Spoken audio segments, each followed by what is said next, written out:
In my 27 years of playing the guitar, you can imagine that I've played quite a few guitar pedals. And I've owned quite a lot as well. Nothing special, no original clones or anything like that. But if you can buy it in a guitar shop, or order it off eBay, or find it in a cash converters, I've probably owned it. I've probably owned it, sold it, and bought another one. I have a modestly impressive guitar shelf over there, with all the main players on it, things that I like, mostly cheap, freely available pedals that I can modify. I've got a few pedals that I've made myself, and I've got one or two pedals that it doesn't seem like anybody else has. So let's have a look at some of the stuff that I've got in the pedal shelf, episode 1. Let's get into it.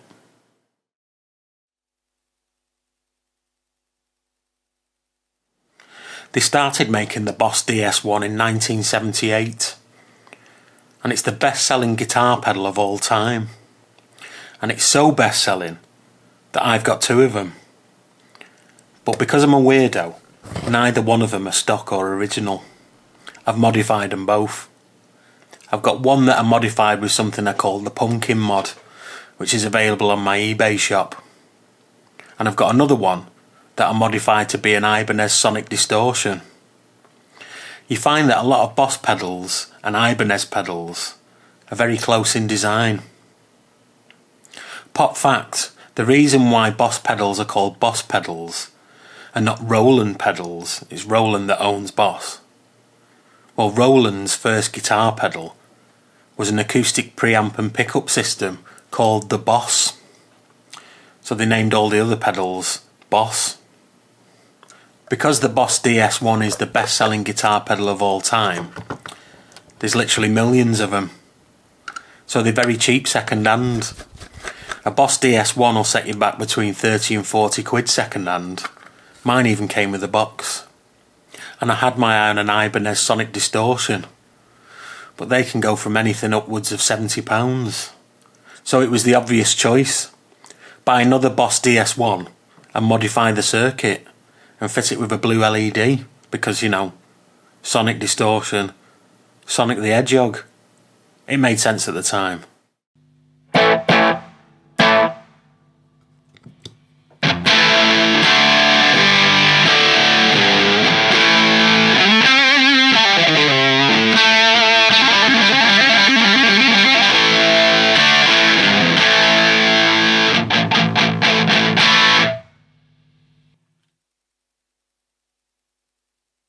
If the Boss DS1 was the world's best-selling distortion pedal, well, the world's first distortion pedal is probably the MXR Distortion Plus. They introduced that in 1974, and it was the first distortion pedal to use an op-amp and clip-in diodes. I used to have a proper MXR Distortion Plus, but I always found that the output was a little bit weedy. Even with the volume all the way up, my clean guitar signal was always louder than it. When I made my own Distortion Plus using the GMRspares miniature Tagboard, I wanted to sort out that problem, and I found that it was the clip-in diodes. The original MXR pedal used 1N34 germanium diodes, and they have a forward voltage of 300 millivolts. Let me explain. If you want to use diodes to clip a signal, you use two of them, facing in opposite directions, and one diode blocks voltage going in one direction and the other one blocks it going in the other direction.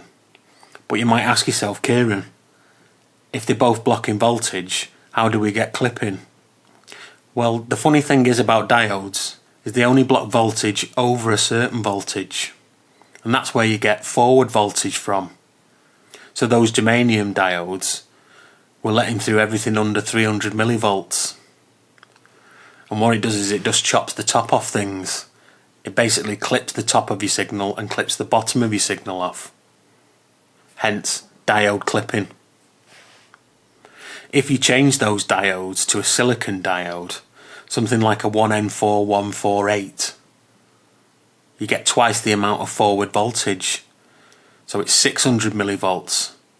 So that increases your signal before it gets clipped. But as a trade-off, you don't get as much distortion. So what I did was change the value of the negative feedback resistor on my op-amp. I'm using an LM714 metal can op-amp in my Distortion Plus. And I upped the value of the negative feedback resistor from 1 meg to 2.2 meg. And that meant that I got the right amount of clipping and the extra output. So mine's basically a Distortion Plus Plus.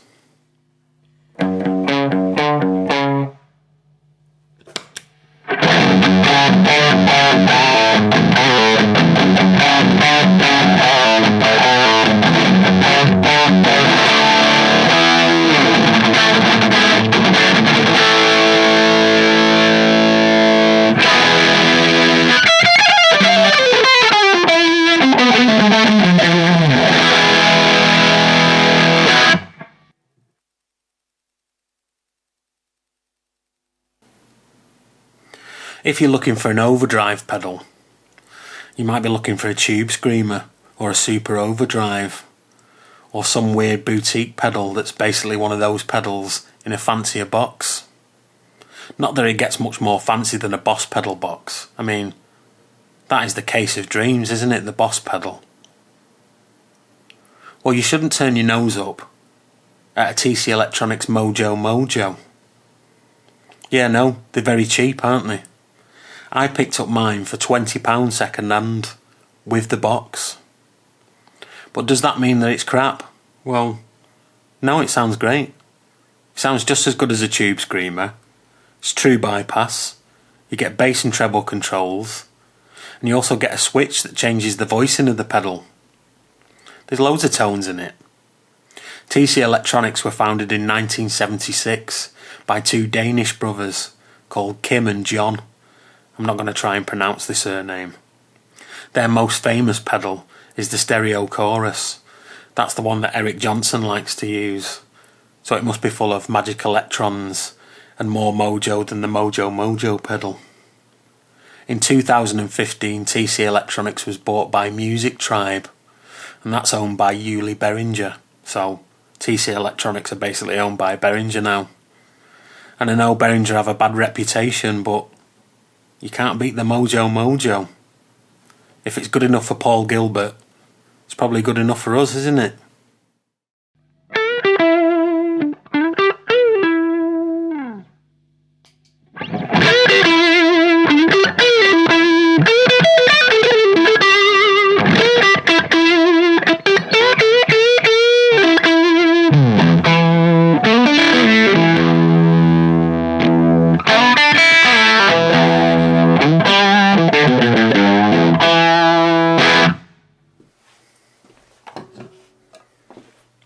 So I said I had some pedals that not many people have.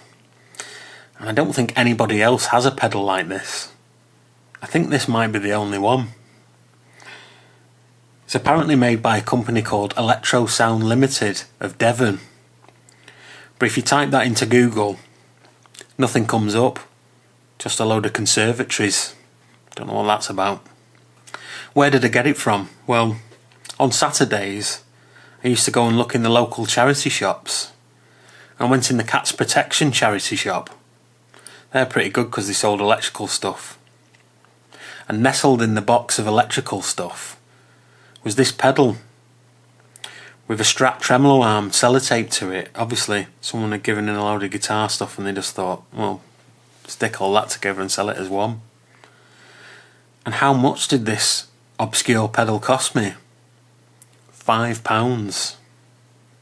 I immediately took it home and took the top off it, to see what it was. I didn't know what kind of pedal it was. What's a Halo pedal? Who knows? Inside was a piece of perf board next to what I assume is the original PCB, and I assume that the bit of perf board was someone's addition to the pedal. It wasn't working very well. It also had a pot that wasn't original. So I did a bit of detective work, seeing where wires might go, and I got it working again. and I found that it was an inductorless wah.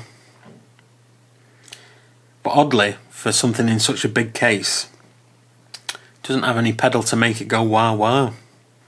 It has an output for a pedal to make it go wah wah. It's sort of like one of those Electro-Harmonix copped wah pedals, but in a case that's much too big. I was convinced that it had something to do with colour sound. One, because of the striking yellow colour, but two, because of the font on the side of it, you know, the one that says Electrosound Limited.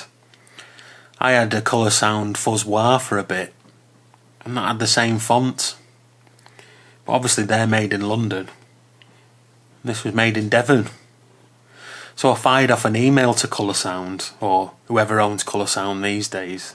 It's some fellas with a shop on Denmark Street in London. And they sent me rather a dismissive email back, where they weren't very interested. They just said this has nothing to do with Colour Sound, and nothing to do with our glorious leader, Gary Hurst.